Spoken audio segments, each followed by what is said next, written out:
ጥርሳችሁ ሀጫ በረዶ እንዲመስል ትፈልጋላችሁ? የአፍ ጠረንስ እያስቸገራችሁ ነው? እንግዲያውስ ከኪሳችሁ 1 ብር ሳታወጡ እንዴት አድርጋችሁ እቤታችሁ ባለ ነገር ብቻ የትም ቦታ ሄዳችሁ ማሳጠብ ሳይጠበቅባችሁ እራሳችሁ ናቹራል በሆኑና የጎንዮሽ ጉዳት በሌላቸው ነገሮች እራሳችሁ በማዘጋጀት እንዴት መጠቀም እንዳለባችሁ ልንገራችሁ። ከእናንተ የምፈልገው አንድ ነገር ብቻ ነው። በጣም ነው የምወዳችሁ፣ በጣም ነው የማከብራችሁ።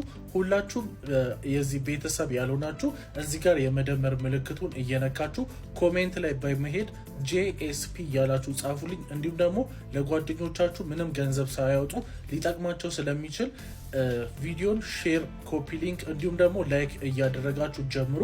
እኔ ደግሞ ቀለል አድርጌ እነግራችኋለሁ። በነገራችሁ ላይ አሁን የምነግራችሁ ነገር እኔ በምነግራችሁ መጠን ከተጠቀማችሁት ምንም የጎንዮሽ ጉዳት የለውም። ነገር ግን እኔ ከምነግራችሁ መጠን ካለፈ የራሱ የሆነ ጎንዮሽ ጉዳት ይኖረዋል። ነገር ግን እኔ በምነግራችሁ መጠን ከተጠቀማችሁ ምንም የጎንዮሽ ጉዳት ስለሌለው፣ ምክንያቱም እኔ የምነግራችሁ በዓለም አቀፍ ደረጃ በደንብ ተጠንቶበት በጣም ብዙ ሰዎች የተስማሙበትና በጣም ብዙ ሰዎችም ተጠቅሞት ትክክለኛ ውጤት ያመጣላቸውን እቤታችሁ የምታዘጋጁትን ነገር ነው የምነግራችሁ።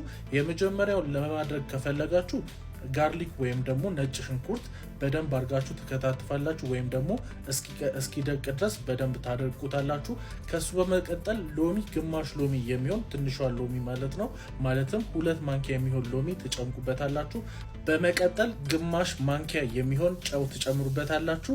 እነዚህ 3 ነገሮች ከደባለቃችሁ በኋላ እቤታችሁ የሚገኝ ማንኛውም ኮልጌት መሆን ይችላል፣ ኮልጌት ትጨምሩበትና በደንብ አድርጋችሁ ጥርሳችሁን ጠዋትም ማታም ትፍቃላችሁ። የሚገርማችሁ ነገር በ3 ቀን ውስጥ ውጤቱን ማየት ትችላላችሁ።